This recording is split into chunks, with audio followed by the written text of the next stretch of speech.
Nekaj besed morda uvodoma o samem programu stranke LDS na teh volitvah. Zelo pomembno izpostavi, da je za nas pomembno, da sledimo nekim vrednotam in politične stranke kot take, ki danes niso najbolj popularne, vsekakorkoli gledano sledijo nekim vrednotam.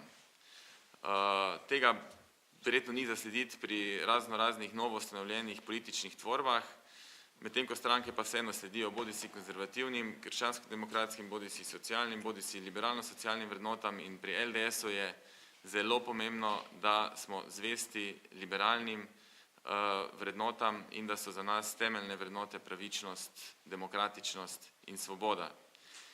In prepričani smo, da si Slovenija tudi v bodoče zasluži stranko v političnem sistemu, ki bo te vrednote, predvsem pravičnost in svobodo, načelno zastopalo tako kot vselej do sedaj. Tudi v sedanjem mandatu, kjer smo pokrivali dva dokaj nepopularna, lahko rečemo represivna resorja, pa dva pretežno nepopularna resorja, smo z načelno držo izpolnili praktično vse predvolilne obljube. In ko govorimo, ko se pavšalno govori o preteklem mandatu, te predčasno zaključenem mandatu vlade, seveda ne pristajamo na metanje v isti koš, da ni bilo nič narejeno, da ni bilo nič izpolnjeno, ker če gremo točno po točkah programa, lahko potrdimo, da se je na teh dveh resorjih praktično izpolnjeno vse. Mi smo že junija predstavili, kako smo si zamislili novo strukturo slovenskega političnega sistema oziroma same delovanja vlade. Ne govorimo o vitki vladi, ampak govorimo o učinkoviti vladi. In zasnovali smo jo na 8 ministrstvih. Za Slovenijo je specifično to, da primanjkuje denarja v našem finančnem gospodarskem sistemu in dokler ne bo se povečala likvidnost, dokler ne bo gospodarstvo financirano tako, kot je v normalnih gospodarskih razmerah, do takrat se ne bo premaknilo iz mrtve točke.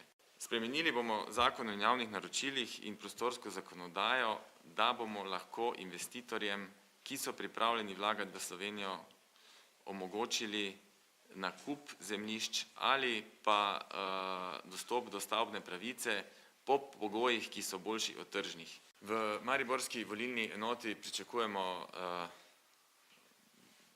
nadpovprečni izid v primerjavi z izidom v celi Sloveniji. Smo nenazadnje prva stranka po 15 letih, ki konkretno ponuja ministra v bodoči vladi. Imamo tudi seveda program, ki bo spodbudil gospodarstvo v Mariboru. Imamo tudi konkreten program za oživitev mariborskega letališča, ki bi ga opredelili kot osrednje slovensko letališče za vse nizkocenovne družbe, letalske družbe. In prepričan sem, da bodo volivke in volivci prepoznali, da lahko z močno liberalno demokracijo Slovenije naredijo dosti v korist Maribora.